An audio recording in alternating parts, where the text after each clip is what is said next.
Hola chicos y chicas, para los que no me conocen soy Mauro de Vincenzi, su profe de historia. Yo, si no me equivoco, alcancé a conocer a los chicos de tercera, no así a los chicos de segunda, así que bueno, acá estoy. Este video forma parte del plan de continuidad pedagógica número 4, ¿sí? Que va a ser o va a estar pensado y apuntado simplemente a las respuestas de ciertas consultas que ustedes van a ir haciendo a través de email, como que es de la forma en que venimos trabajando. A la vez, este video también intenta dar ciertas explicaciones, como si estuviéramos en clase, en donde el profe explica de lo que venimos trabajando, de ese primer plan de continuidad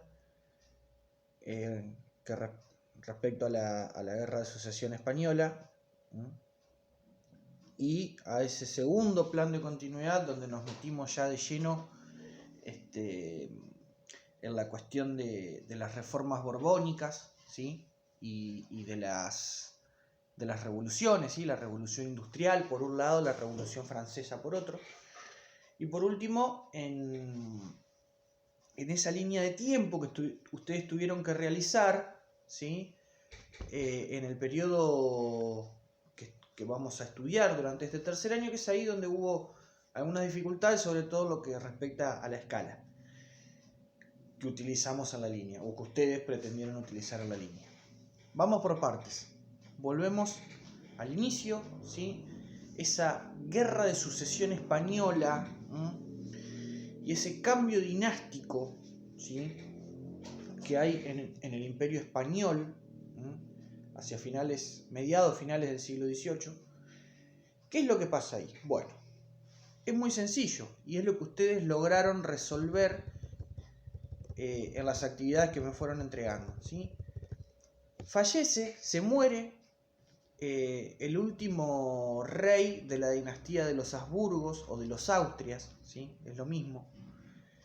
Se muere ese rey sin dejar herederos varones vivos, ¿sí?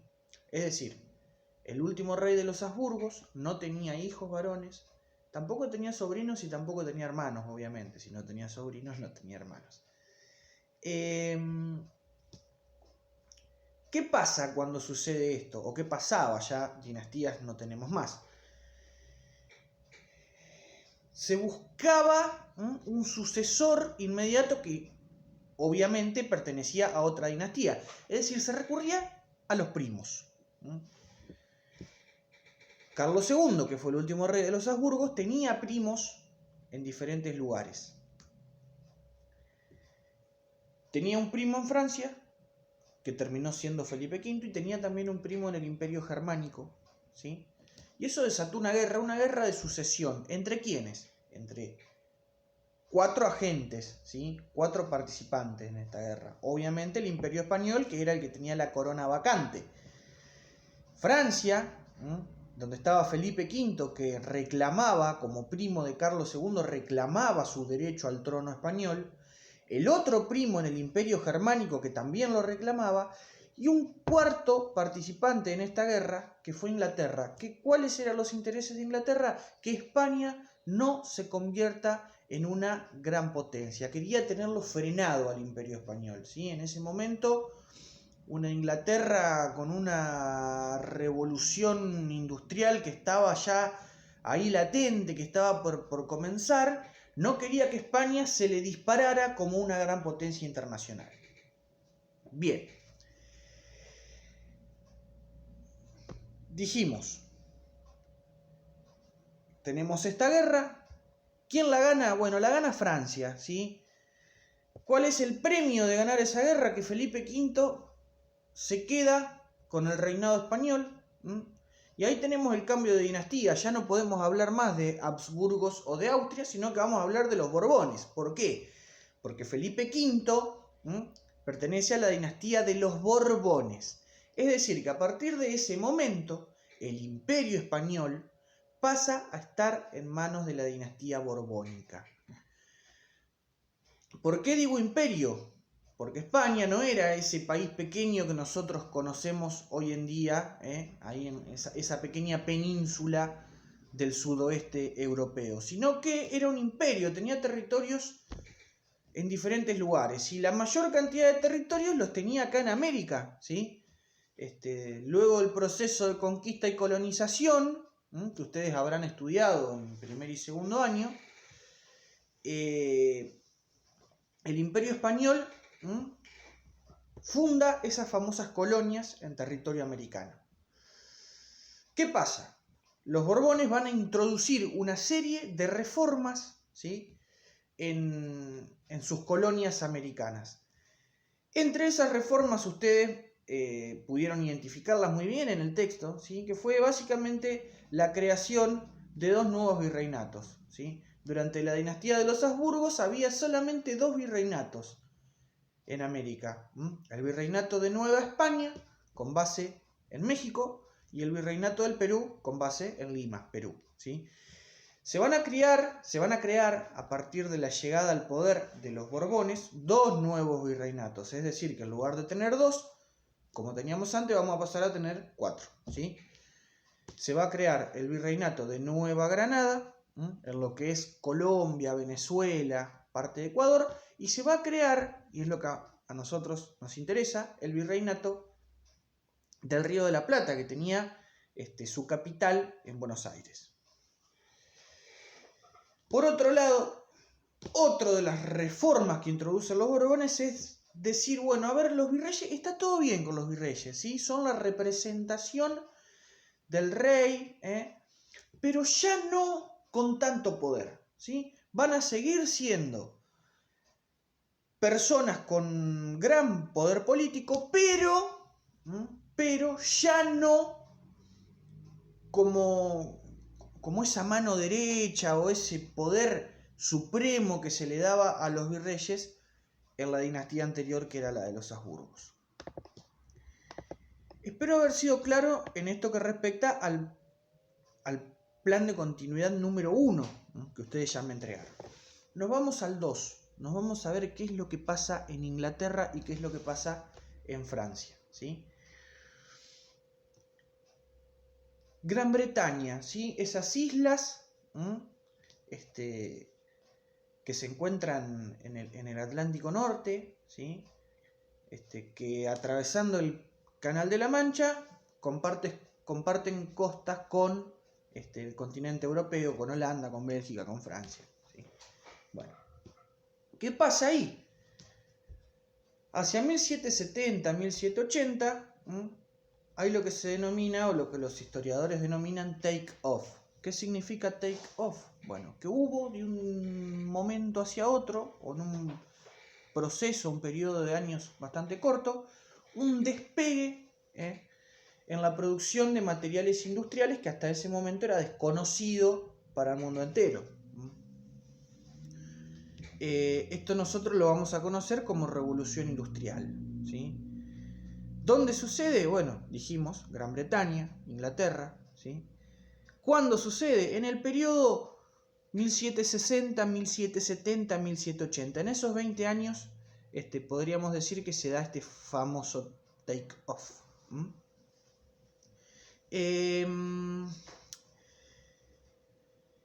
¿Qué cambios introduce? Bueno, aparece una nueva tecnología, ¿sí? Que es ni más ni menos que la máquina de vapor, que se va a aplicar al ferrocarril y a las embarcaciones, ¿sí? Y va a producir también un cambio en lo que respecta a la sociedad de ese momento, ¿sí? La sociedad de ese momento era una sociedad básicamente rural. Los países vivían, si se quiere, gracias a la producción agrícola que se realizaba en el campo. Bueno, a partir de la Revolución Industrial, donde empiezan a aparecer las primeras fábricas o talleres, ahí, a ver, se produce el proceso de urbanización, donde la gente del campo, que había vivido en el campo hasta ese momento, se traslada a vivir a las grandes ciudades. ¿Por qué? Bueno, porque en las grandes ciudades están esas fábricas que son una fuente de trabajo y una fuente de empleo muy grande, sobre todo para ese momento, ¿sí? Eso, a grandes rasgos, son los cambios que impone o que se introducen en estas sociedades de finales del siglo XVIII, a partir de la Revolución Industrial. Esta Revolución Industrial es paralela, hay poquitísimos años de diferencia, con otra revolución, ¿sí? Que es la Revolución Francesa, y que tiene otros tintes, que tiene otros matices, ¿sí? La Revolución Industrial de la Gran Bretaña de fines del siglo XVIII fue una revolución puramente económica. ¿Por qué? Bueno, porque lo que se revolucionó fueron las fábricas, fue la forma de trabajar, la forma de vivir. Hubo un cambio rotundo en las sociedades de ese momento desde el punto de vista económico. En Francia, en 1789, también tenemos un cambio, una revolución muy grande, pero en este caso desde el punto de vista político, ¿sí? ¿Por qué? Porque el antiguo régimen, tal y como lo conocíamos, ¿sí? En donde había un rey que había llegado a su trono, si se quiere, mediante un mandato divino. Los dioses decían quién era el rey que tenía que estar en ese lugar. Él mandaba, hacía y deshacía las cosas medio a su antojo, ¿sí? Bueno, se ve que muy bien las cosas no las hizo porque terminó despertando un cierto descontento en la sociedad de ese momento, que empezó a pensar y a plantear ideas nuevas. Y acá nos tenemos que centrar en la división de poderes, ¿sí? Personas como Rousseau, Montesquieu, Voltaire, pensadores del movimiento de la Ilustración de ese momento, empiezan a plantear la idea de dividir el poder, de decir, ¿por qué tiene que ser el rey la única persona por donde pasan las decisiones de toda una nación? ¿Por qué tiene que ser así? ¿Por qué no podemos dividirlo al poder? ¿Sí?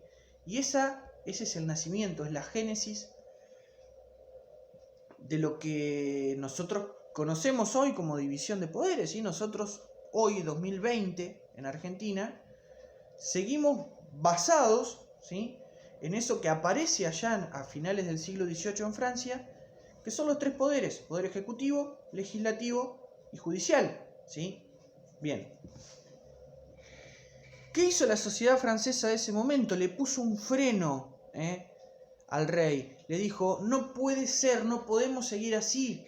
No puede ser que hagamos las cosas como a este señor se le ocurre, ¿sí?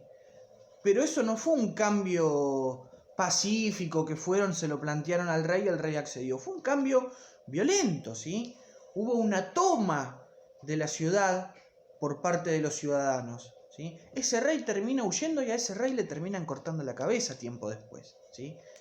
Entonces, para no extenderme demasiado y aburrirlos, tenemos una doble revolución, una revolución económica en Inglaterra, una revolución política en Francia. Cuando volvamos a clases vamos a volver sobre esto, lo vamos a charlar, pero bueno, lo que yo pretendo en este video es por ahí darles un sustento teórico a eso que ustedes identificaron en el texto y que por ahí lo identificaron pero no lograron comprenderlo. Espero que se haya entendido.